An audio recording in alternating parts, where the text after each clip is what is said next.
we have this meeting because the first time I visited Omero Museum was in this epic travel in a bus with a group of visually impaired people, and it was a few years ago. And later we met with Annalisa in the Erasmus project, in which also gave me the possibility to visit the museum, but also Annalisa and her colleagues were here in Vilnius. So I think we shouldn't stop this connection, because I don't know how many of the participants, for example, visited the exhibition Blind Date, which was opened in the National Gallery a few years ago, but the technique in which where the tactile reliefs were made was also from Omero Museum and from Institute in Bologna. So this kind of know-how and the techniques that the museum established, Omero Museum established, are already in Lithuania. So I think we will learn from you as well today. And so thank you for coming and for participating. Okay, thank you so much. Meantime, Greta Sturm, who is one of our colleagues, is arriving. So she will be with Professor Aldo Grassini at the museum. And I'm Annalisa Trasatti, and I'm speaking from home. For us, it's really a big, big pleasure to share our experience, because as Professor Grassini always said, when the museum started about 30 years ago, because next year will be the 30th anniversary, Aldo and his wife Daniela really felt to be alone in this world, in this area of accessibility culture. And now there are lots of museums, lots of friends, lots of people that studied at the university and the Ministry of Culture. And so accessibility is really one of the main matter to stand. So it's impossible not to think about when you're working with publics in a museum. So it's a really big, huge and aim that the Omero Museum has achieved. We are in Italy, in Ancona, which is a small city by the sea, in the center of Italy, in front of Croatia. So it's not really famous. I think it will be famous, probably, we hope, for the museum.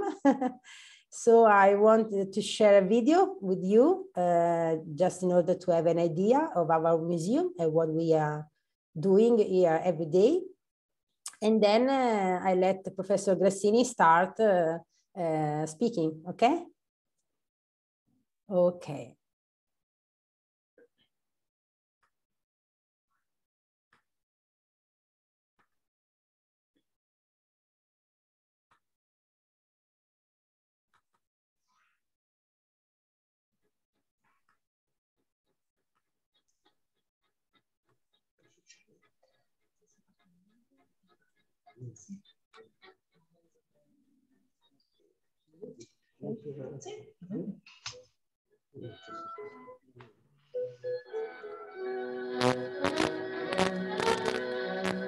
Il Museo Omero si trova in Ancona, in Italia, è ormai riconosciuto come un'eccellenza a livello internazionale, intanto perché è l'unico museo tattile statale al mondo.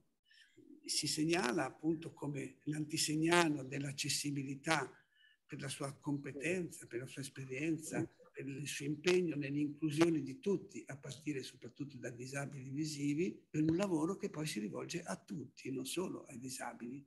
E quindi abbatte le barriere, è uno strumento di realizzazione di un'inclusione vera rispetto a tutte le categorie di visitatori. Che cosa contiene il Museo Omero? Nel momento che è un museo tattile, ci sono più di 200 opere che possono essere viste e toccate e accarezzate. abbiamo in primo luogo riproduzioni dei grandi capolavori della scultura classica, copie al vero, che rappresentano una sorta di enciclopedia tridimensionale della storia della scultura. Abbiamo anche sculture originali di importanti artisti italiani e stranieri. Abbiamo poi anche i plastici di importantissimi monumenti che vanno dal Partenone alla cupola del Duomo di Firenze, alla cattedrale di Roma, di San Pietro. Tutto questo naturalmente può essere toccato e guardato da chi può vedere e da chi non può vedere. Il Museo Omero collabora in Italia e all'estero con molte istituzioni culturali, musei, eccetera. Ha avuto rapporti internazionali importanti con musei tipo il Louvre, il British Museum di Londra, il Museo delle Antichità Egizie del Cairo, collaborazioni con l'Università di Yamanashi in Giappone e via discorrendo.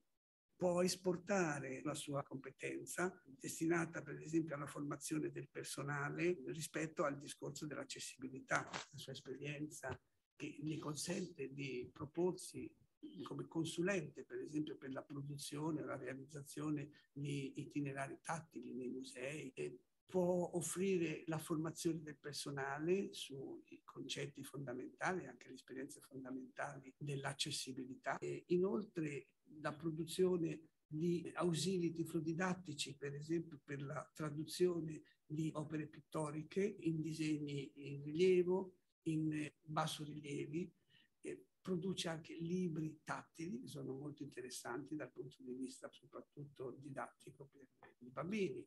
E poi può proporre una mostra itinerante dal titolo Bello e accessibile, che è costituita da 24 oggetti che sono riproduzioni di grandi opere classiche, alcune opere originali, sculture originali, anche plastici di qualche monumento, e soprattutto importante che tutto questo materiale è già predisposto per costituire una mostra accessibile in modo particolare alle persone prive della vista.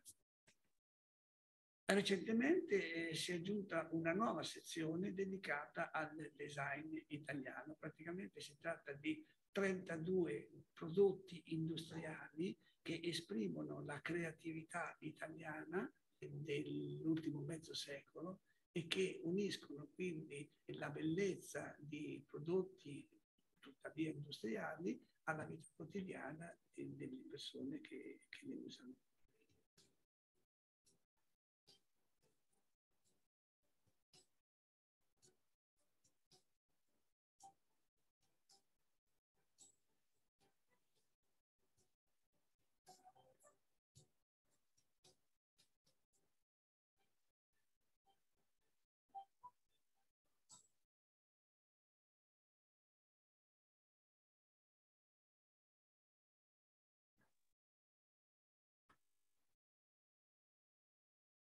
Ok, here we are.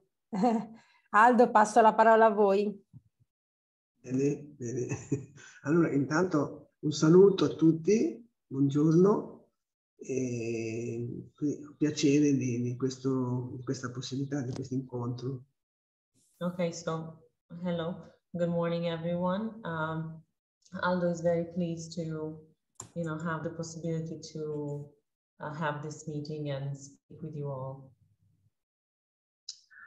Noi dobbiamo parlare questa mattina, così illustrare questo concetto nuovo, diciamo, relativamente nuovo, sulla accessibilità dei luoghi e della cultura. So this morning we have to speak and explain a bit the concepts that can be considered relatively new of accessibility, specifically in places of culture. Ora, l'accessibilità non è una semplice possibilità, un qualche cosa in più che viene offerto da un museo, da un qualunque luogo della cultura. L'accessibilità ormai deve essere considerata un diritto per la fruizione di tutti, di un bene culturale che appartiene a tutti. So the main thing, the most important thing to consider is that accessibility doesn't, it doesn't need to be seen as something that is a plus, that is an option, but it has to be something that is in the basic organization of a cultural space of any sort. Dicevo, un diritto riconosciuto, ormai tutti conosciamo la Dichiarazione dei diritti umani da parte delle Nazioni Unite il 10 dicembre del 1948. So Aldo speaks of the right to accessibility. As you all know, since 1948, with the Universal Declaration of Human Rights by the United Nations. L'articolo 27 dichiara che la cultura e l'arte sono un diritto per tutti, quindi tutti significa tutte le persone, no? senza eccezioni. And in the declaration, specifically in the Article 27, it is said that culture is a right, is everyone's right. And when we say everyone, we need to consider really every kind of person. C'è poi la dichiarazione dell'Assemblea Generale delle Nazioni Unite del 2006 e all'articolo 30 si ribadisce questo concetto, che cioè la cultura, quindi anche l'arte, no? Devono essere alla portata di tutti. And there is also on 2006 the declaration of the Assembly of the United Nations, in which there is a specific explanation and a specific part dedicated to people with disabilities. Ora questi principi sono stati poi adottati e inseriti nella legislazione ormai diciamo di quasi tutti i paesi. Io credo che anche la Lituania abbia accolto nella propria legislazione queste dichiarazioni generali. And so these principles and these declarations have been more or less adopted in the majority of the countries today. And he thinks that, in your country as well, you're probably familiar now with these concepts, especially regarding disabled people. Ora io sottolineo sempre questo, che la disabilità, scusate, l'accessibilità è, diciamo così, un elemento fondamentale proprio del concetto stesso di democrazia. So one thing to really keep in mind is that accessibility has to be considered and has to be seen as a fundamental part of democracy. Accessibilità significa riconoscere a tutti una vera uguaglianza nelle possibilità, nella possibilità appunto di vivere le esperienze che appartengono a tutti, di conoscere, di vivere le emozioni che offre l'arte, che offre la bellezza, che offre la cultura, no? Ecco, quindi significa veramente che l'accessibilità rende effettiva questa uguaglianza e quindi è un elemento veramente costitutivo del concetto stesso di democrazia. And that is because accessibility means true equality in the sense that everyone can share opportunities, can share experiences, each in their own way, following each one's personal necessities. And so, everyone can have an experience specifically with culture, with the arts, regardless of their starting point, regardless of their, different abilities. And that is, of course, at the base of democracy, because that truly means that we are equal. Quando quindi si parla di accessibilità, evidentemente ci si riferisce ad alcune barriere che impediscono ad alcune categorie di persone di accedere, no? Di accedere appunto alla fruizione della cultura e dell'arte, no? Quindi, evidentemente il concetto di accessibilità è legato alla necessità di abbattere determinate barriere. So the concept of accessibility itself was born out of the fact that there are barriers, there are obstacles to the fruition of culture and the fruition of art by different people, and specifically for people with disabilities, it can be more challenging. And so accessibility is strictly connected to these obstacles that need to be faced. Quindi il problema dell'accessibilità, cioè l'abbattimento delle barriere, di fatto, non è quello di decidere se si deve, se si può abbattere determinate barriere, ma il problema è di come si deve fare, cioè lo si deve fare. Ora si tratta di trovare il modo più idoneo per diciamo, rendere accessibile un bene. So it is not an option anymore. It's not anymore about if these obstacles are, you know, more or less challenging, if we should find a way to go over the obstacle, but it's how to go, you know, to get over and get past the obstacle, because that's necessary, and it's not, you know, it's not even to put into question at this point. Qui il punto fondamentale è che è necessario introdurre veramente una nuova cultura che implica necessariamente anche una nuova museologia. Se cambia la cultura di che cos'è, per esempio, un museo, è logico che non si può pensare poi di proporlo come lo si proponeva prima. Of course, to do this and to try to find different ways, it's necessary a new, you know, a change of paradigm and a change of how we see culture and how we see a museum, how we have an experience inside a museum. Because if, you know, up to 10, 15 years ago, the idea of a museum was a place that you went in to see, now it has to change and adapt to different necessities and different people coming in.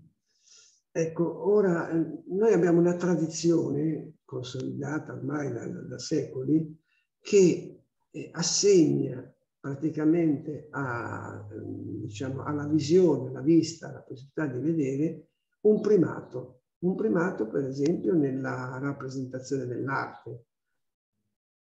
And the main issue, the starting point is that, as we were saying before, what has happened for the majority of time up until now is that view is the sense that is most, you know, regarded and considered the most important, even, you know, when it comes to art, with visual arts and everything that pertains sight. Quindi nell'organizzazione, nell'allestimento di un museo, di una mostra, no, si tiene conto soprattutto della necessità di vedere, cioè un museo è fatto per guardare. So when you design a museum, when you design a temporary exhibition, what you initially think is always, you know, how to put things in a way that is good to see. È evidente quindi che la categoria più svantaggiata rispetto a questa impostazione è senza alcun dubbio la categoria dei non vedenti, dei disabili visivi, delle persone che hanno difetti di vista. And so it's easy to understand that if you follow this idea, and if you only have one way to build and design and project a museum, then the category of people who have a visual impairment or who are blind is the category that is mostly, in a difficult situation, and that is doesn't have the possibility to have a full experience inside the museum. È evidente che questo va modificato se vogliamo realizzare l'accessibilità anche nei confronti delle persone che hanno problemi di vista. So if one really wants to make an experience, a full experience, and a pleasant experience for everyone, following the idea of accessibility, of true accessibility, it's necessary to change the way in which we design this kind of places. Una delle barriere più forti per quanto riguarda i ciechi, no? Quindi il nemico numero uno dei ciechi dentro i musei, è quel cartellino che si trova sempre dappertutto in cui c'è scritto vietato toccare. So the biggest enemy for a blind person, as Aldo was saying, is when you enter a museum, the little tag that often says "do not touch." Sì, dunque vedete, la possibilità di vedere oggetti, la forma di oggetti fisici, no? È offerta soltanto da due canali dei sensi, che sono la vista e il tatto. Non ci sono altre possibilità per conoscere la forma fisica degli oggetti, la vista e il tatto. Ora, se a chi non vede togliamo la possibilità di toccare, evidentemente gli impediamo di poter conoscere, vedere a suo modo le cose. So one crucial thing that you have to keep in mind is that the only way for someone to have an idea, and a specific idea of the form, the shape of an object, is through only two of our senses, which are sight and touch. So you understand that if one of those senses is not present, is not usable in a way, you only have the other. And when you find the obstacle of do not touch, and you cannot see, then it's a big issue. Ora si dice che questo è necessario per proteggere i beni culturali che appartengono all'umanità e quindi non devono assolutamente essere deteriorati, essere danneggiati, essere distrutti. Si dice questo, però questo molto spesso è niente altro che un pretesto. È un pretesto semplicemente che si lega alla condanna del tatto come il senso, uno dei sensi, considerato meno nobile, meno, diciamo, più rozzo, più volgare, più pesante. Insomma, noi abbiamo una cultura che veramente esclude il tatto tra le possibilità, diciamo, educate di avvicinarsi alle cose. So one of the main reasons that people often use to justify the fact that you cannot touch is that if you touch a piece of art that could contribute to its damage, and it could make it deteriorate faster, and that can be true for some pieces of art, but that's not the reality very often. And very often this idea that to touch is not, to forbid touch is more connected to the fact that the sense of touch is very, very, it's a very tricky sense for us as a society, because we consider it less noble as a sense. And since we are very, very little, we are told that touching is improper. Naturalmente ci sono delle cose che non possono essere toccate, che sono particolarmente delicate. Non si pretende di poter toccare tutto. Allora, in quel caso lì, ecco che viene fuori il come, cioè in che modo poter, non dico sostituire, ma in un certo senso compensare questa impossibilità.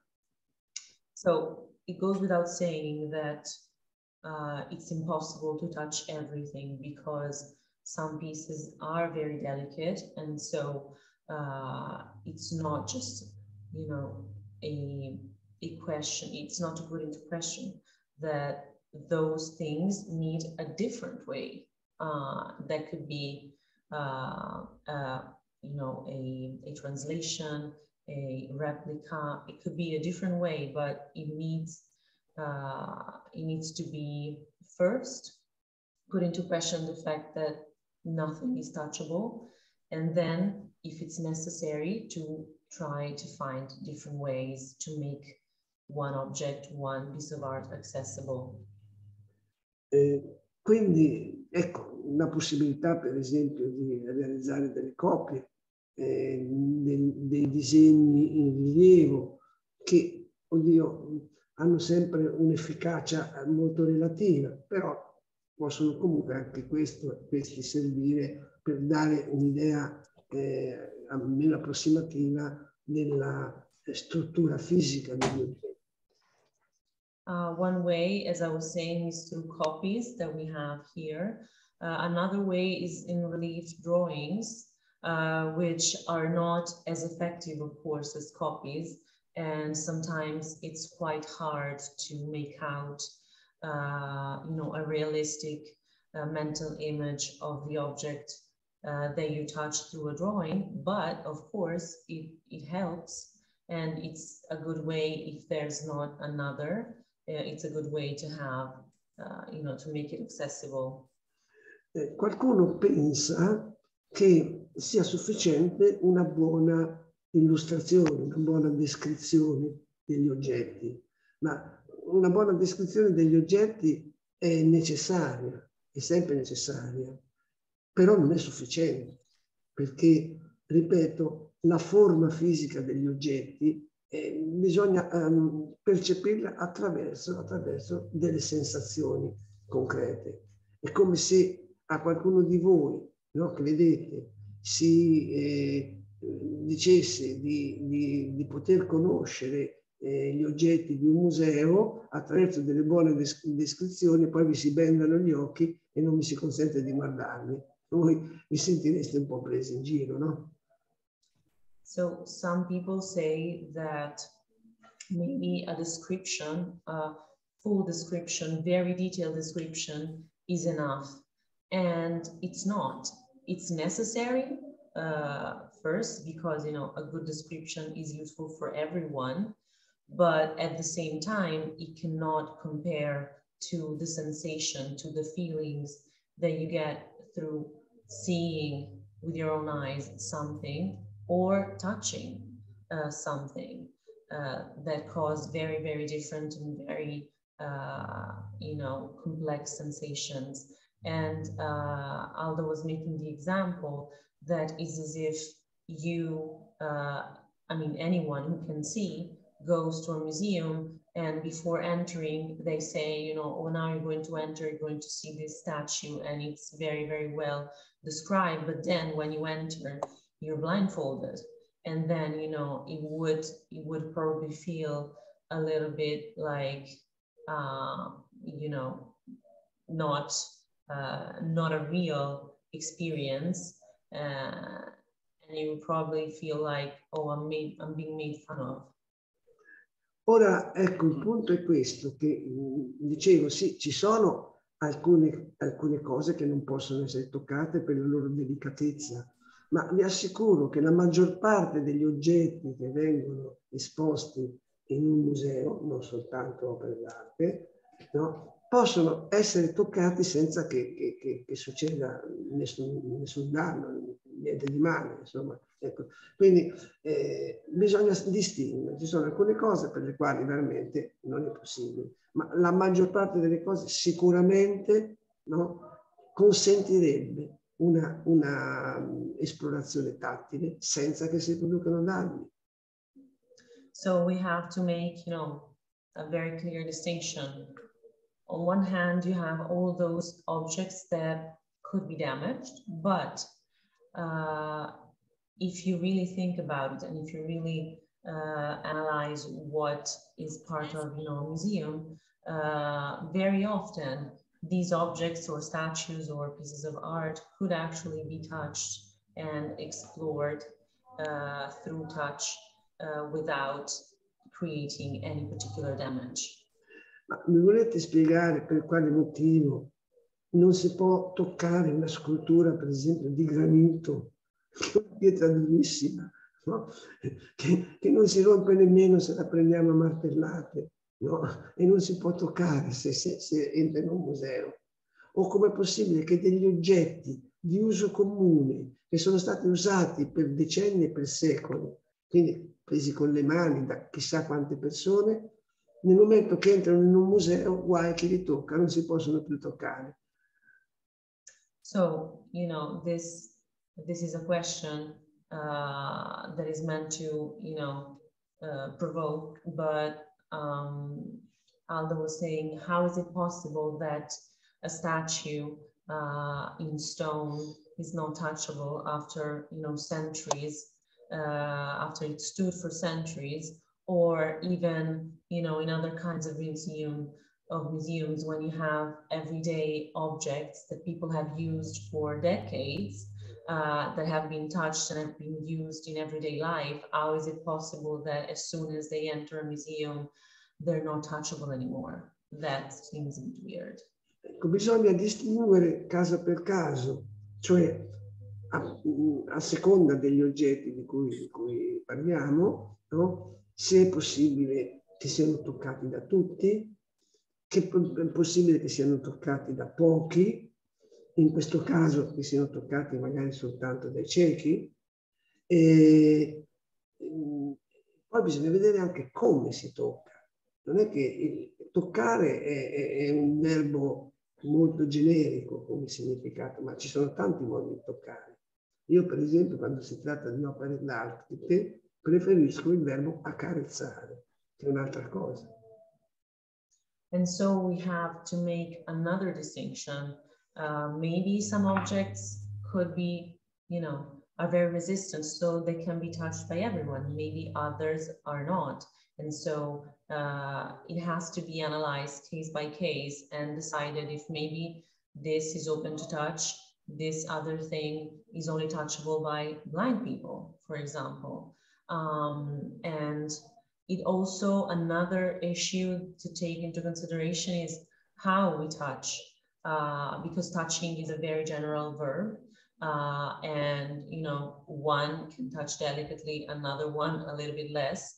But what Aldo often says when we are speaking about art specifically, he likes the verb to caress much more, because he thinks that, it's more, it's nicer when you're speaking about objects that are precious, because they are pieces of art, to caress, because it's a more gentle action. Ma io prima di concludere ci tengo molto a sottolineare un concetto, e cioè anche la bellezza, veramente la bellezza del toccare, dell'emozione che ti dà accarezzare un oggetto bello, prezioso. So to get to the conclusion, he really wants to highlight the beauty, in the sensations that touch can give us, and to really, savor that sense of the emotions and the feelings that you get through touch. vedete, ogni senso ha la sua specificità. La vista specifica, la luce, i colori, l'udito, i suoni, l'olfatto, appunto gli odori, il gusto, i sapori. Ecco, ognuna di queste cose sono specifiche di quella sensazione lì e non sono trasferibili in altro modo. Questa cosa vale anche per la tattilità. So each sense has its own, peculiarity, has its own specific peculiarities that are not transferable to other senses. We have with sight, we have light, we have colors. With taste, you have the different, the different shades and the different things that you can eat or drink. And with hearing, all the different sounds, and that is true also for touch. Maybe sometimes we don't perceive it the same, but it has its own, specific aim. Se io penso una sensazione tipo il liscio, si può vedere anche con gli occhi che una cosa è liscia, ma la sensazione del liscio si prova soltanto se la si tocca. Yes, for example, if you're thinking about, the different textures, if you feel something that is silky, you can see it as well. You can see texture, but it's very different from when you touch that texture. Quindi è evidente che l'esplorazione tattile costituisce un tipo di esperienza che è unica, che non può essere sostituita da qualche altra. So the main thing is the tactile exploration. If you look at it from this point of view, it's very specific on its own. It's one experience that is unlike any of the others. Quindi ci offre un insieme di sensazioni che sono appunto specifiche della tattilità, ma anche un piacere, e quindi anche un piacere estetico che l'accarezzare, ripeto, le cose belle ci offre in modo esclusivo. So it's really connected to a series of feelings and the specific pleasure of touching something that is beautiful, that is precious, and it creates a very pleasurable experience in us that we don't have with other senses.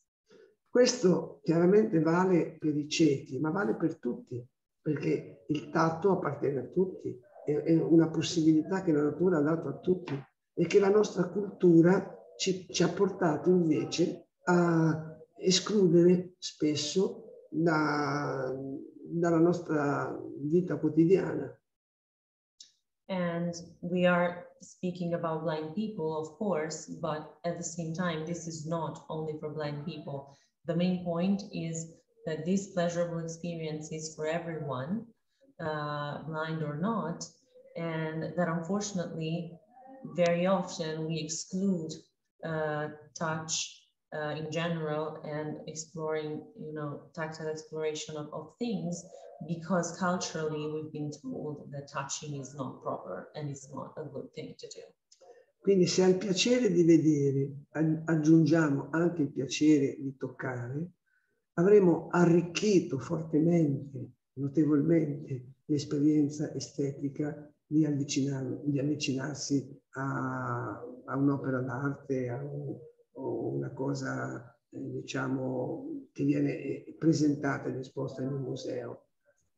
And so adding the tactile experience, the tactile exploration to the visual exploration, it really creates more pleasure, and it's a rich and complex experience in the end for everyone that really adds to the whole experience of touching a piece of art or something that is in an exhibition of some sort.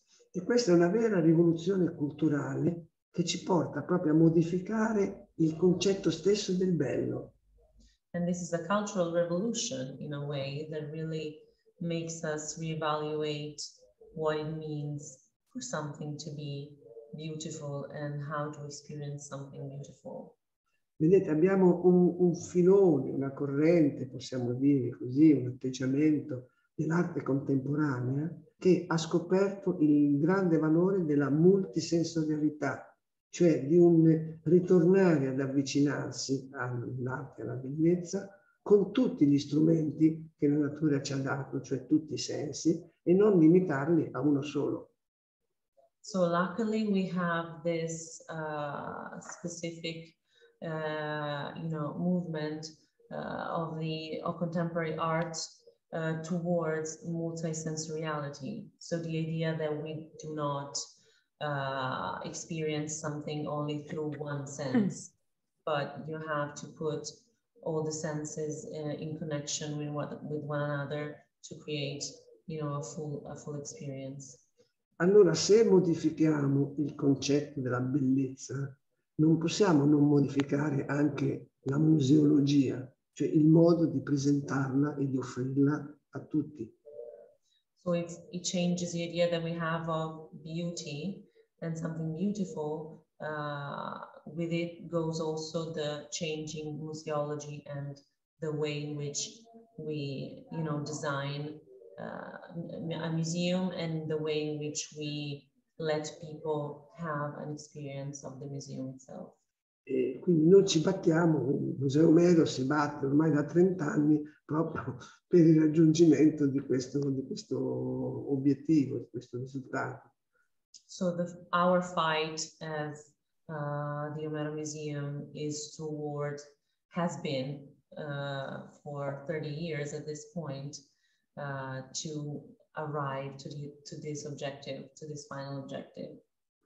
Ecco, siccome il mio tempo si è esaurito, allora non voglio che poi Annalisa mi sgridi e quindi mi fermo qua. So he says that he knows that his time has run out and he doesn't want Annalisa to scold him and to say that he's speaking too much. And so he's gonna say, he's gonna stop here. Okay, I don't know, Egle, if there are some first reaction or some first question about what Professor Grassini said in order to have a break from the talk, or if you have something to tell about. What's the situation in Lithuania in your museum, just to have a cultural idea of the differences maybe. Yes, so maybe someone would like to respond? It would be really nice to see the, I don't know, from which museums the public is, or yeah. from where. We are curious, really curious.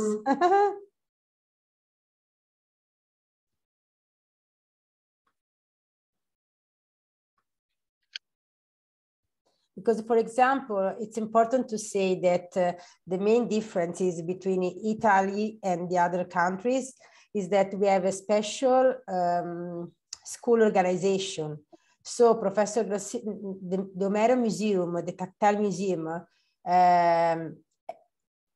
was created in Italy because in Italy, from 1978, we have a particular organization that means that disabled children and disabled students study with the others. So we study all together from the first class, from the primary school and also before. So this is a particular organization. So we have a supporting teacher inside the class, inside the group school, and so it's it's different because you have to think everything for everyone from the beginning. So it's a different way to create a program to think about activities. So we don't have any more special school for disabled students. So I think it's important to say it. Mm-hmm. There still are some blind institutions in Italy, in Bologna, in Milano, in Rome, but there are also only for secondary school in order to achieve a job, for example, to become a call center operator or to become, as I say, massaggiatori. Greta, come si potrebbe dire? Masseuse. Ah, masseuse. And so there are some schools to achieve some job, to become able to do some particular job. But as for the school institution, everyone goes in the same. Yes, as the union writes, we will have the system like this, but maybe I don't know, Alvidas or somebody else could comment who's more who has more knowledge on the education system here. O gal Lina, tu gali pasakyti, aš tada išveršiu apie edukacijos sistemą, kaip čia pas mus yra. Ar Lietuvoje?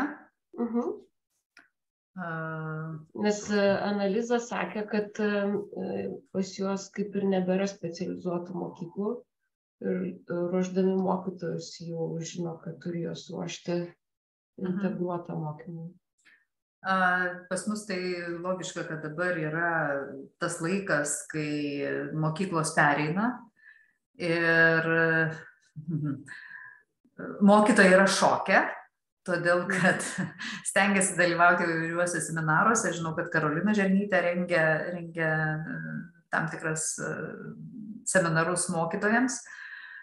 Na ir jie ruošiasi ir sudėtinga. Mokytojams yra sudėtinga, turbūt taip yra. Jie palengva mokosi. Tai aš galėčiau tik tai pasakyti, nes nuo 24 metų pas mus taip pat tokių mokyklų negalės būti. Ar yra kažkoks centras, kur mokosi mokytojai?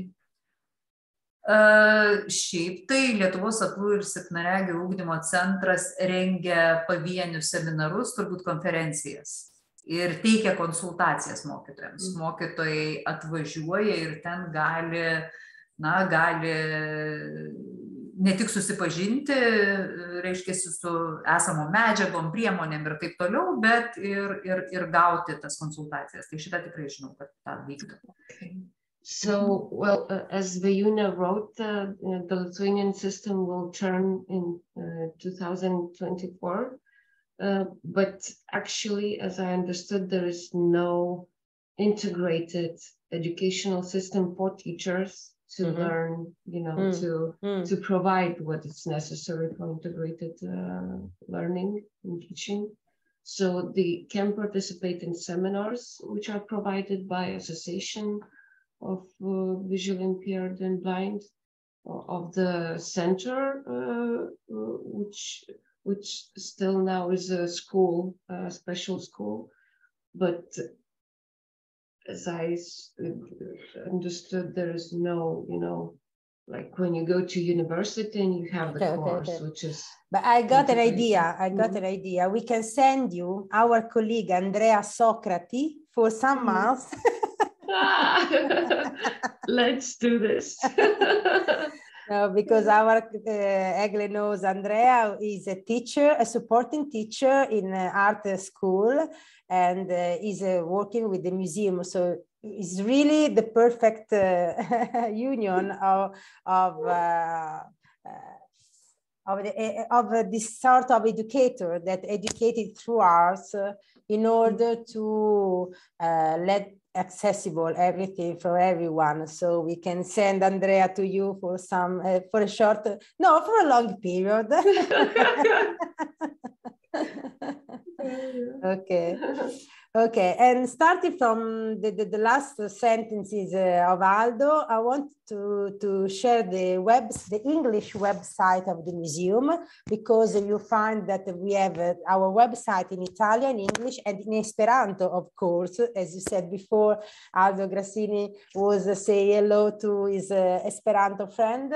So we have also this translation. And I'm starting from one of our magazine, so you can find it inside the services and publication page, because we have a web and vocal magazine called Aesthesis, with a Latin word, and our magazine has 3 or 4 numbers each year, sorry. And one of my favorite articles was this one by Laura Crucianelli, who is an Italian, she's an Italian researcher, scientist. She works in Stockholm, in Sweden. And after the first period of COVID, she wrote this beautiful article, which is called Indispensable Contact.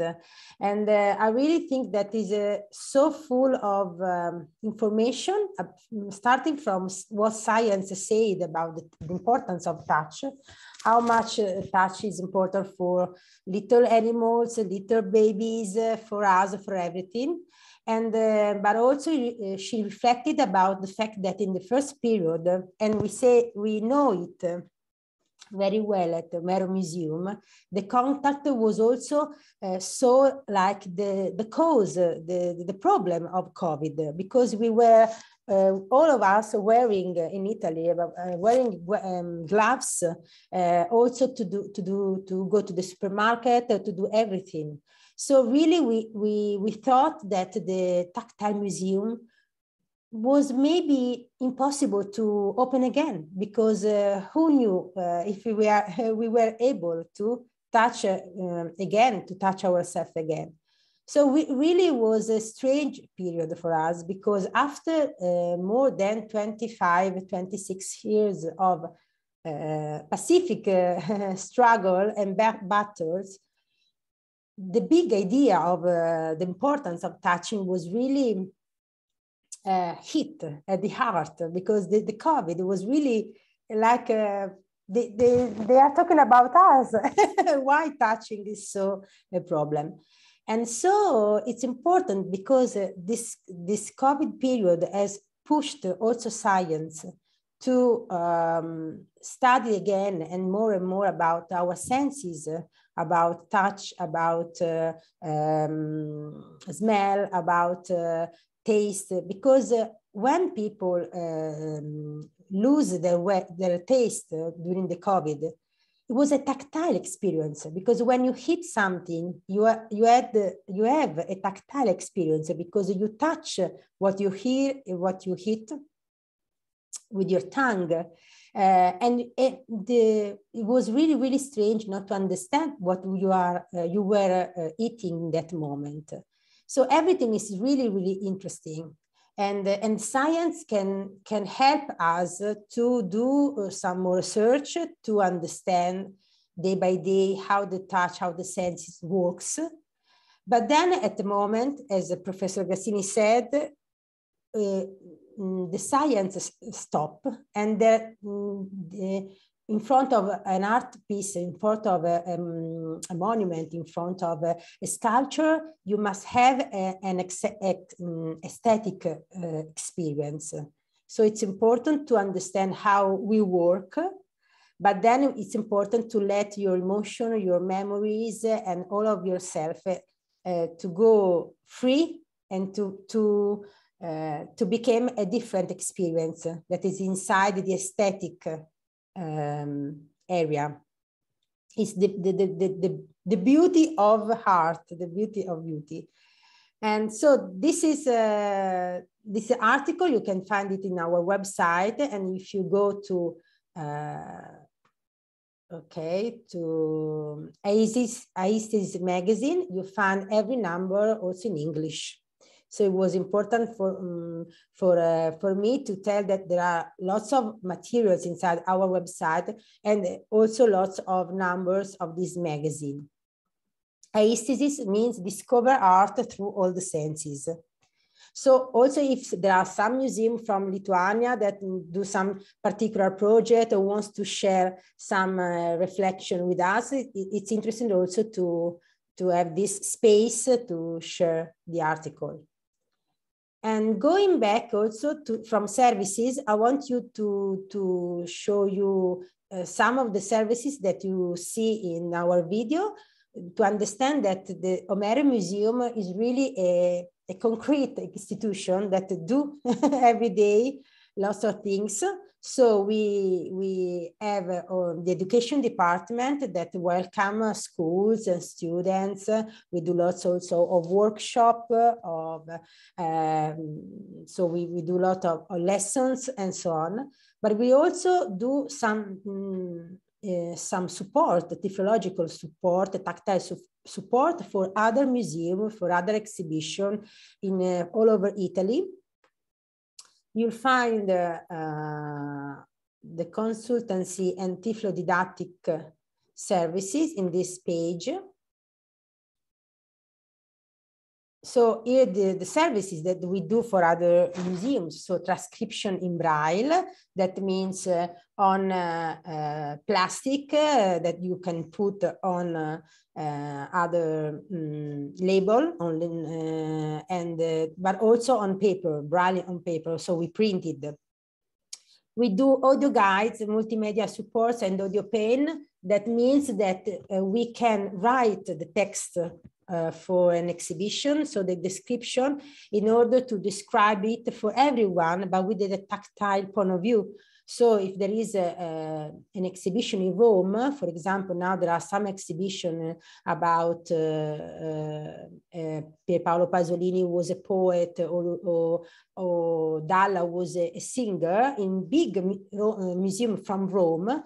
They call us to do some relief translation, relief drawings, but also to help them to write and the description of these pieces for blind people, for everyone. So also the audio guide becomes for all the publics from the beginning. We do relief translation. That means we start from a drawing or from a painting, and it became different things. It became a 3D relief. We also do tactile books, as you said, and for schools, for museum, and for everyone. This is our little catalog. You can find it on the website. So this is a beautiful images from a very important contemporary art museum in Italy, with the Mart Museum in Rovereto, because this is an example of how a painting from Carlo Carrà became a 3D relief. And it's important because in this museum, the original and the relief are put together side by side, so everyone can do the two different versions.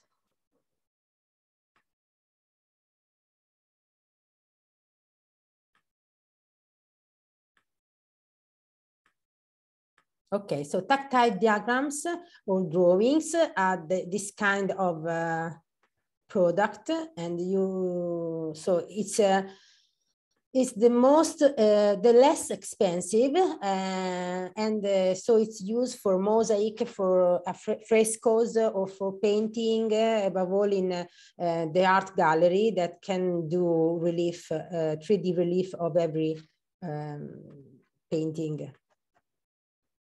They are not so easy. They are not so easy to touch. They're not so easy to understand for a blind people. But it's a didactic support to use when you describe that images. It's so full of details that you have to start from touching something, and then what you hear, what you listen to, you put that details in that on that tactile drawings. This is the high relief of a Caravaggio painting. It was made by our colleague Massimiliano Trubiani, so we do it at the museum. It's a different work. It lasts about 3 or 4 months, you can understand. So it's more expensive, but it's interesting. And we do 3 or 4 of them every year for museum that ask us about. Another example for Lecce, the Baroque Cathedral. Other examples of Renaissance painting, Carlo Crivelli, and so on. Okay, you can find other moments from the drawings to the relief. Every time you translate something from an art to another, from painting to sculpture, is a sort of translation. As you do it in a linguistic way, you have to do to take some choices. You have to put something and to decide not to put something else. So sometimes there is not a perfect recipe. So you have to talk with the museum that ask this project, this work. So you have to find out together how to translate. It's really interesting for us, that for historian of art, because you think to know everything about a work of art. You think to have seen everything, to understand everything, and that way nothing is like you see it, because you don't see it, you have to touch it. So it's really interesting. This is our tactile books. It's a really nice work, because we have to put together people that can write for children, people that can do this sort of drawings and relief drawings, people that can choose the materials and make the book accessible, because the book has to be open and to be closed. And so every of them is really unique.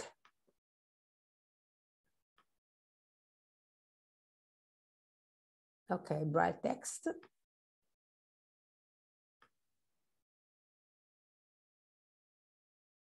Okay. I'll show some other example in Italy of accessibility in order to have different museum and idea. And then we are here for your questions. Okay.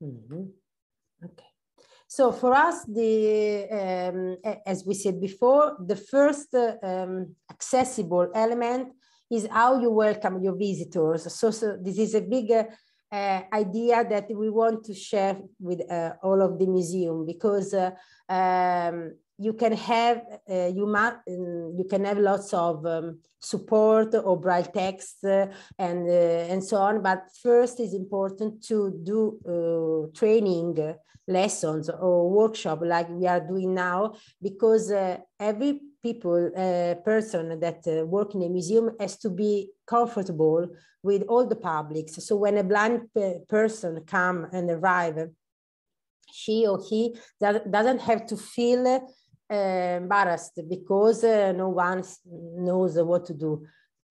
So this is an important idea that we want to share.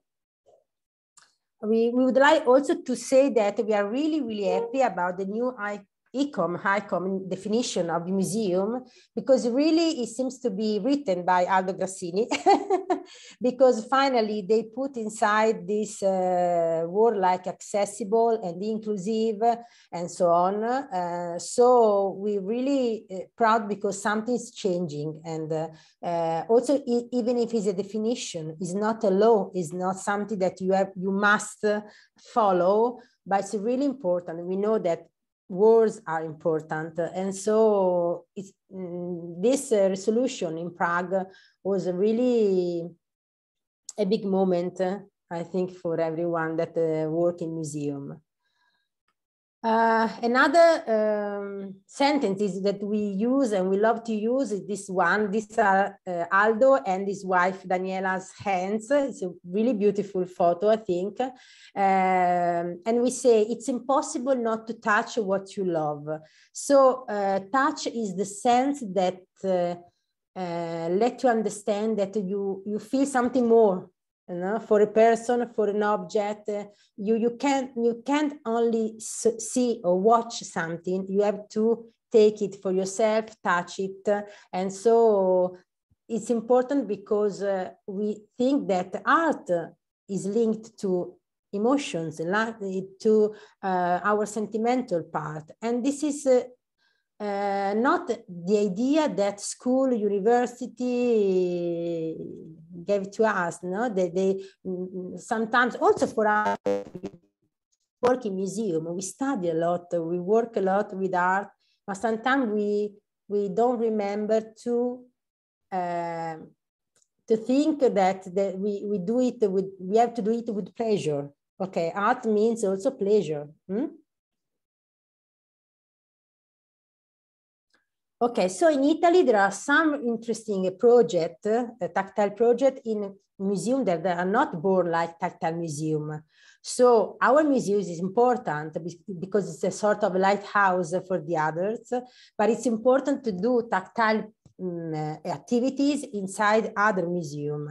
So we are in Venice at the Peggy Guggenheim collection. There is the really great colleague Valeria Bottalico that with the blind sculpture Felice Tagliaferri organized this tactile visit, and then with clay workshop with the original sculptures of Guggenheim, so Giacometti, Jan Arp, Henry Moore, and so on. So it's really important, and you have to think that the Italian Guggenheim in Venice is the only one that do this sort of tactile, because in Bilbao and in New York, and Aldo went there, so knows about this, it's impossible to touch.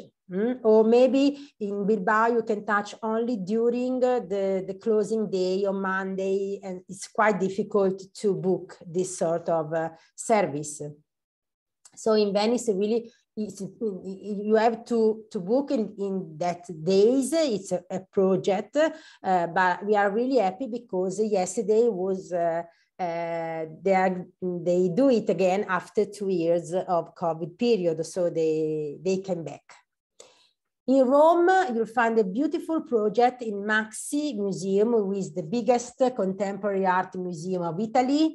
The Maxi Museum was created by Zaha Hadid, is in Rome, and it has a beautiful project called Maxi for Everyone. This is a photo of the tactile model, so it's really beautiful because the architecture is really beautiful.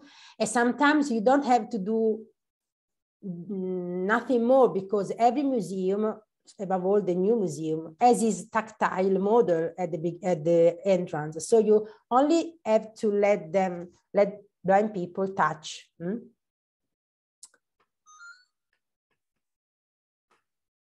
This is also another exhibition area in Rome that's called the Palazzo delle Esposizioni, Pala Expo, who do lots of educational multisensory activities. They are really good in this because they know us, they do workshop with us, but above all they have a really beautiful workshop area, and they always use all the senses in each exhibition. So they do really beautiful workshop for children. We are near Torino, near Turin, Castello of Rivoli. They are quite all contemporary art museum. And so they started years ago to do tactile visit and also visit with deaf guide. So it's really important because, as we can say before, the contemporary art really push us to go inside, to live with all our bodies, the exhibition. Now is the Professor Grassini in Turin again, in the Egyptian Museum. The Egyptian Museum was the first in Italy that started with tactile visit lots of years ago. Then they changed the director and lots of things, so they stopped. Now they come back. They call us to come back and to help them to create a tactile path, and now they call us also to have an help to write down the audio description. And so we are really, really happy because for us in Italy is one of the most important and inspiring museum. It's the Egyptian collection of Turin is really a huge, huge one. As you can see from the photo, Professor Grassini is touching by gloves. There are the one that use it to restore, so there are good gloves, and it's okay. If you can touch without, it's okay to touch with gloves. Always in Turin, there is a really interesting cinema museum. It's a quite young one, about, I think, 20 years ago was born. And it's interesting because all of the exhibition is made with the Braille description, with audio, video and audio description. So it's a really near to the French model, because in Italy, Turin is really near to what France do. For example, a beautiful example in France for accessibility is La Villette, is the science center of Paris, because really she had a blind lady that created this part. So this museum is really good in it. Other beautiful example in our region is Urbino, who is a really important Renaissance Italian city. And this is a beautiful wooden model made by them with the Ministry of Culture project Culture Without Obstacles, and we help them to do some relief of paintings and some others. So also Urbino is the most important museum of our region, has got this support. As for the archaeological museum in Italia, is really good the recent the modern exhibition of Aquileia, because they because they do this new sort of solution. So it's really good to see also the Aquileia website. And then there are some examples like sculpture garden in Sardinia, or maybe there are lots of them also in north of Europe. A sculpture garden like this one is really nice, really beautiful. It's really easy because, for example, this artist in Sardinia near Cagliari, Pinuccio Sciola, was a sculpture that make this is a sculpture to be play. So you have to play, you have to listen to the sound, to the voice of. So it was a tactile museum before for everyone, not only for blind people. So it's really nice also the sort of activities and to be guided by Pino Sciola daughter inside this garden. Other example of a project near Rome, thanks to some university program, you can see this sort of label with the braille, with the QR code, obviously, and also with the possibility to touch the original pieces. When you put some labels in an exhibition, in a museum, you always have to put it in the same side, not on the left or on the right, because blind people doesn't have to waste time to find. You have to find it always on the same side. Other example, there are a really huge floor of mosaic, and they do some relief drawings and also plastic drawing relief. As for contemporary art, for example, we are in Milan. Arnaldo Pomodori, who is a really huge Italian sculptor, created this sort of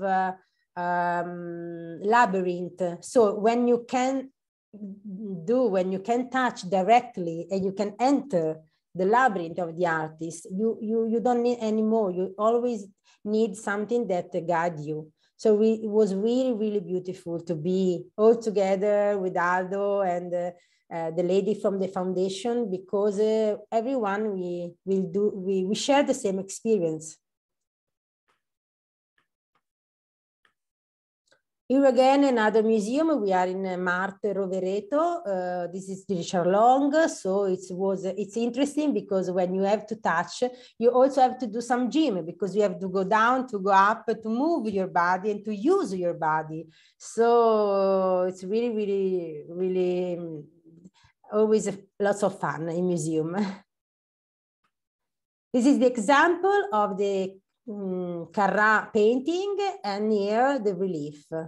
So really, really important that this museum decided to show them one to another. It's not so easy, because lots of time this relief that we made are used also only from the department education department. So they put it aside. On the contrary, here you can see it. Okay, the last example from Milan, Brera, the art gallery. There are lots above all paintings, but they use this tactile element to understand how was the clothes of the painting. So you can understand how was the velvet, how was and the other sort of them. They also use some relief, but they are not good for us. So lots of time we check what is inside the museum, and we told us that for us this sort of relief were not good. On the contrary, if you can touch directly the sculpture, there is nothing that can stop Aldo Grassini to go and embrace them. In Rome, we have do a really beautiful and big collaboration with an important church where there is a Michelangelo, the big mosaic from Michelangelo, because they do some reproduction of the mosaic and of some details. And it's really important because lots of people, also tourists and strange people that came to Rome and go there, they found out about the museum thanks to that collaboration, because they read about the museum there. So then they call us. So it's a really big sort of head for us. Again, here, our collaboration with the Egyptian Museum in Cairo. It was really quite hard, quite difficult, but probably we'll come back to Egypt before Christmas time. And these images is for you to show the audio pen the audio pen that we use it, because if in museum there are problems about Wi-Fi, about the web connection and so on, we can, we gave to the museum this audio pen that they are linked to these little tags, so you can register, record audio files in every languages, and you just have to give the pen to the blind people, and they use it like an audio guide without a Wi-Fi connection. So it's another service that we do also for exhibition or museum. Only a few days ago, Andrea Socrati has been again in Lebanon, in Beirut, was in Beirut, thanks to, with the collaboration of the Italian Ministry, Italian Culture Institute, because this sort of collaboration can be done only by the collaboration of the Italian Institute of Culture. It was really nice, he said, because he do the training workshop for educators and also lots of tactile visit for blind and deaf people. And also they do a day all together with special schools and other students. So the aim of these activities is to learn one from each other, to do everything together. Last example from abroad, as for Paris, as for the Louvre, we have to say that they have a gallery, tactile gallery, when they do some exhibition, but they don't let blind people to touch the original. Okay, so it's not so easy to touch the original out of Italy. This is the Tactile Museum in Madrid. Was born like the Omero Museum just a few days before. It's the Tactile Museum of the ONCE, Blind Spanish Association. They had above all architecture models, and they do exhibition of blind artists. But it's more a museum of the association. It's not an art museum for everyone like the Omero, but we are in contact. In Athens, there is the Lighthouse of the Blind Museum. We went there with Egle thanks to the Amusing Erasmus project.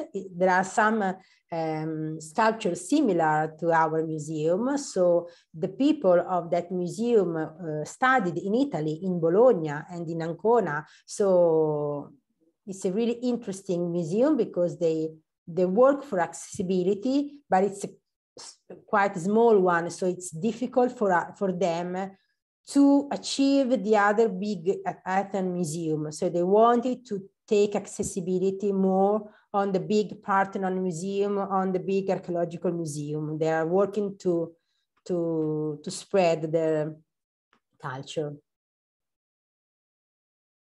Okay, last trip we go to Japan. We stay there a few times, above all because we have met the owner, Coco Cano, is the owner of this beautiful museum, Vangi Museum. Vangi is an Italian sculptor, and they dedicated a whole museum to an Italian sculpture, and this Italian sculpture lived near Ancona in Pesaro. So we have this beautiful link from Marche region to Japan, and this lady, Coco Cano, has just finished a movie of an hour, so a documentary about the Museo Omero, the Japan Museum, and the sculpture Vangi. And so we hope to share it with everyone. It will be also with English subtitles. And so now at the end of November, she showed it in premiere in Japan. And then we hope to share it with everyone. So she's working for at least 4 years to do this documentary, because the idea of accessibility and to touch the original was not an idea easy to, to be spread in Japan. So she's the owner of her museum, so she can decide to let people touch at the Vanji Museum. But with this movie, she wants to spread this idea of accessibility. So we are really happy and proud of it.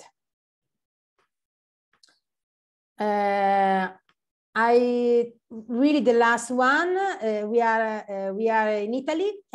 So we are from the opera country, opera nation. So we are the land of music. And so we do lots of beautiful projects, and one of also not only with museum, but also with theater. So one of this is during the summer opera season in Sferisterio, Macerata. We organize some tactile visit. We relief drawings, and this visit is really interesting because blind people, and not only, can also meet the orchestra, can meet the people that work on the stage, and we really have the possibility to enter the theater before the opera, before the concert and the melodrama. So it's really, really nice. During the opera, the blind people has got the audio description only of that moment when there is no music, when there is no words. Okay. So I think I can stop it.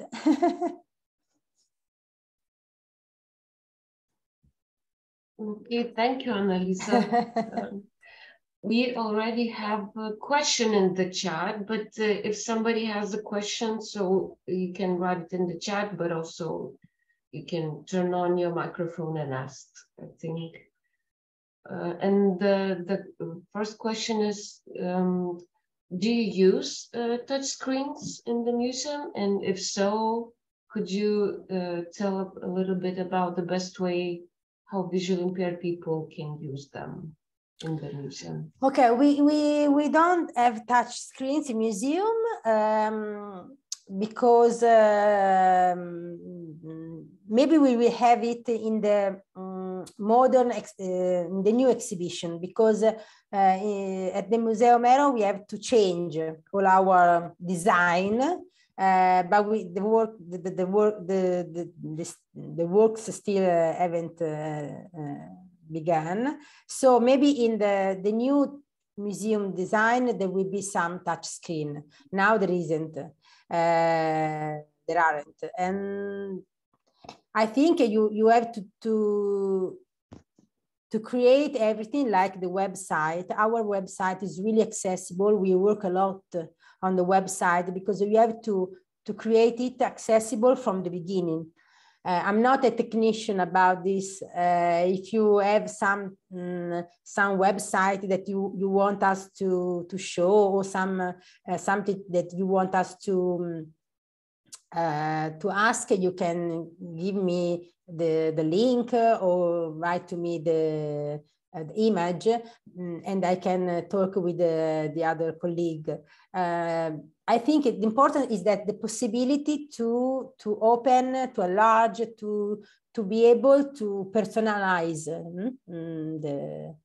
the web. It's important not to use too much music. The music doesn't have to be so loud, because too many times we saw this video with this really excessive music. You have to listen well, the audio, the quality of audio description, and it has to be, it's important, above all for blind people. It's the same when you do some guide, when you do some visits, so also the acoustic of a museum, of a conference room, of everything, it really means a lot. Because if there is not this good acoustic feeling, it can be really a stressing situation. So you have to let people comfortable.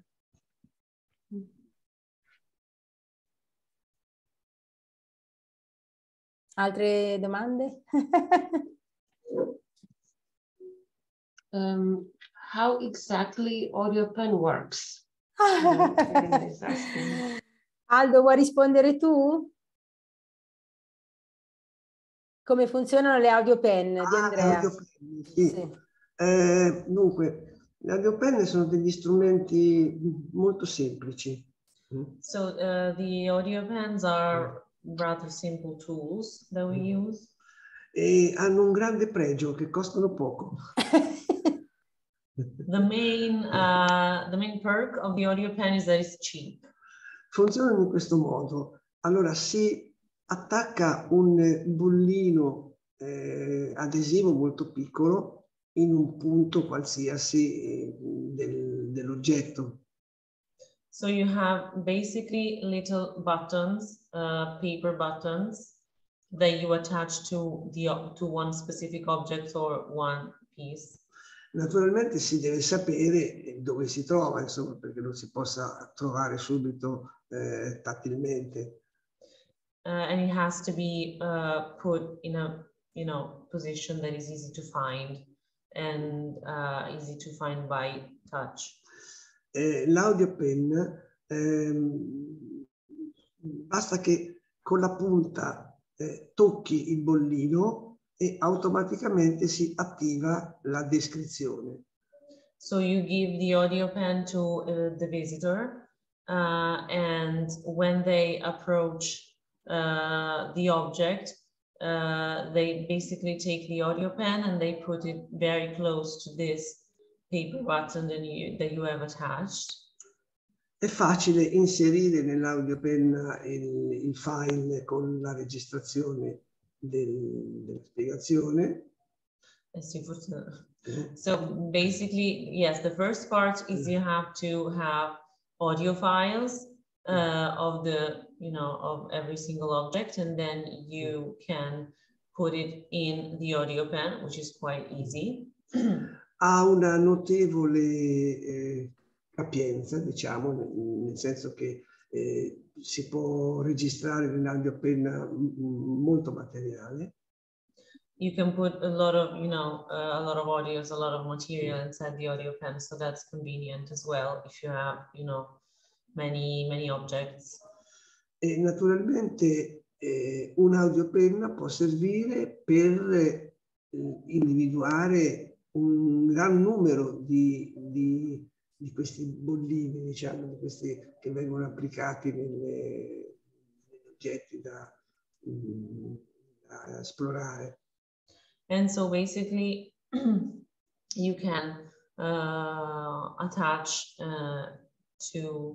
to each statue or object one of these buttons, and so when the audio pen gets close to the button, then it starts the audio file that is, that corresponds to the number that you see on this button. Un audio pen può, diciamo, soddisfare le esigenze magari anche di un intero museo. Yes, it basically can, be good for a full experience inside a museum with all the objects that you can find inside, since you can put many files. Per esempio, in un quadro si possono applicare più bollini relativi, per esempio, a diverse lingue, e l'audiopenna consente poi di ascoltare quelli che ci interessano. You can also have the option to put different buttons and have different languages. So,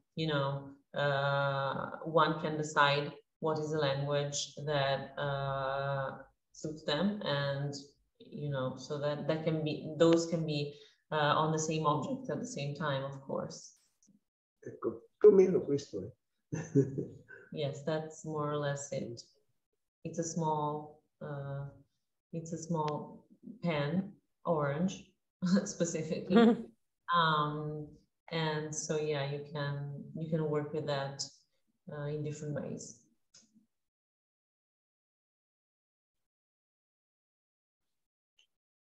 Thank you. And Irina says thank you. Obviously, we wait for you in Ancona if someone hasn't come yet. So if you come to Italy for holiday or something else, so we are it's here. Really, yeah, I can recommend. It's really easy. You have, I think it's even easier to get there by plane straight to Ancona than to Madrid, for example. yeah, I think so. yeah. Taip, Lina. Aš norėjau paklausti tokio dalyko. Mes dabar dirbdami su muziejais labai didelį akcentą, negalima taip sakyti lietuviškai, dedame tam, kad taktiliniai objektai būtinai turėtų garsinio vaizdavimo papildymą, nes be jo kaip ir gerokai prieinamumas yra mažesnis negu su kokybišku garsiniu vaizdavimu. Tai norisi paklausti, jie kurdami prieinamumą ir tokį didelį muziejų, kiek jie garsiniam vaizdavimui teikia pirmenybę arba teikia dėmesio. The question is about audio description, because now, as much as association is working on helping museums or cultural institutions to create tactile objects, they pay a big attention to audio description.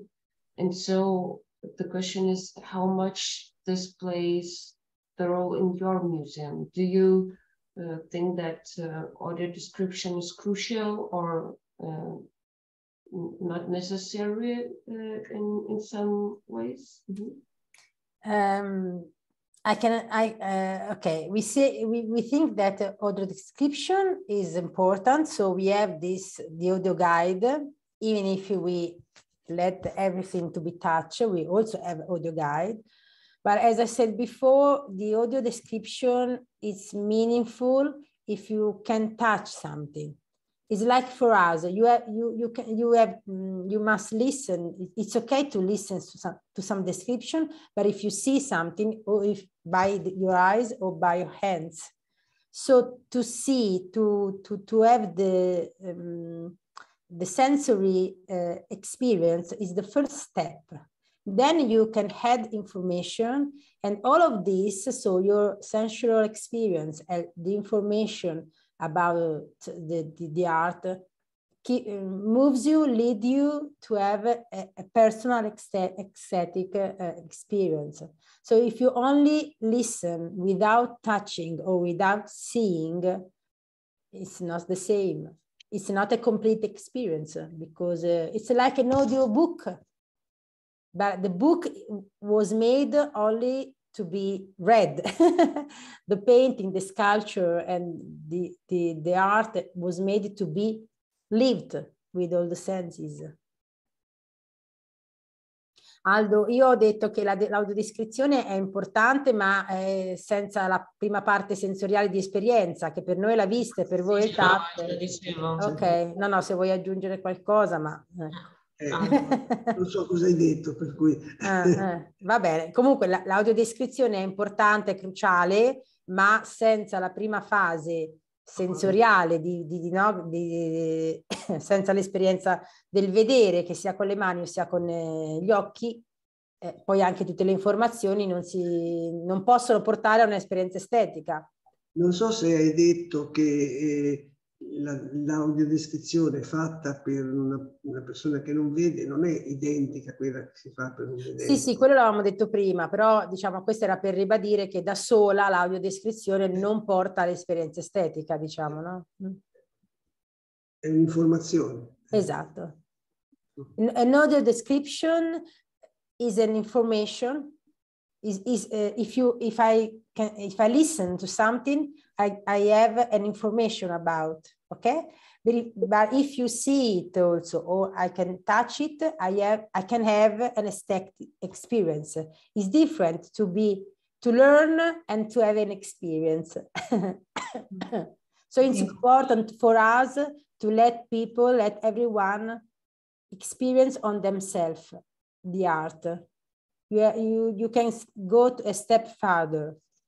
Other way, I can listen to everything at home.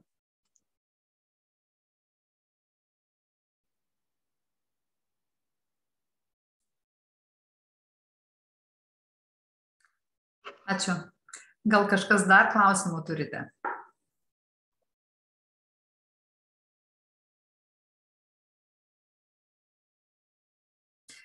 Na, jeigu ne, naudokitės progą paskutiniam klausimui. Tada aš noriu labai padėkoti ir išsakyti tokią mintį, kad kitą kartą, kai Annalisa darys pristatymą kitoje šalyje, kad ir mūsų Nacionalinė dailės galerija būtų tose skaidrėse. Tai būtų labai džiugu, nes aš manau, kad mes nusipelnėm būti. Lina says that next time you will make a presentation to some other, in some other organization in some other country. That would be nice if you could add National Gallery of Art in Vilnius. Yeah, with the tactile objects. Of course. Because Lina says that we deserve that. Yeah. No, I took some photos while in Vilnius, but I asked Egle to send some other photos. Really, no, it was a right, right comment. I'll do it. I'll take you in my world, all around the world trip of accessibility. Yes, of course. Yes. O visus muziejų edukatorius tai noriu tikrai pakviesti apsilankyti, lankantis Šiaurės Italijoje, tikrai apsilankyti Omero muziejuje, kuris, tikrai suformuos tą platesnį požiūrį ir tikrai turėsite didelį malonumą, galimybę liesti. Aš kaip pirmą kartą irgi muziejuose, kuriuose jau galima liesti, savo tą leidau, tai supratau, kaip stipriai mes save apribojame, pažindami meną tik akimis. Tai toks palinkėjimas būtų iš mano pusės. Egle? Oh, sorry. Yes, and at the beginning, we also kind of a little bit talked about the education systems. So, Lina was telling that everyone should visit Omero Museum, and I would add that not only museum educators and museum workers should go there, but also teachers or those who teach teachers, because Omero Museum has a great connection to art school in Ankona, and I think this model, how they work together, is also really worth studying. So thank you again. Thank you to you. We all surely will keep in touch if there are any sort of project or European money to use in a good way. And I say it again, if you have some experience, some project to talk about through our magazine, we are really happy to know from each other. Because I said it again, it's not so easy to find a foreign institution that let people touch. And so we have to stay together, linked to spread this culture. Tai aš noriu labai padėkoti profesoriui Aldo Grassini, noriu labai padėkoti Annalisai Trasatti, noriu labai padėkoti Nacionaliniai dailės galerijai, kuri visą laiką bendradarbiauja su Lietuvos aklųjų ir silpnaregių sąjunga, ir taip pat mūsų rėmėjams, tai yra neįgaliųjų reikalų departamentui prie socialinės apsaugos ir darbo ministerijos. Tai ačiū visiems ir tikiuosi iki kitų kartų. Yes.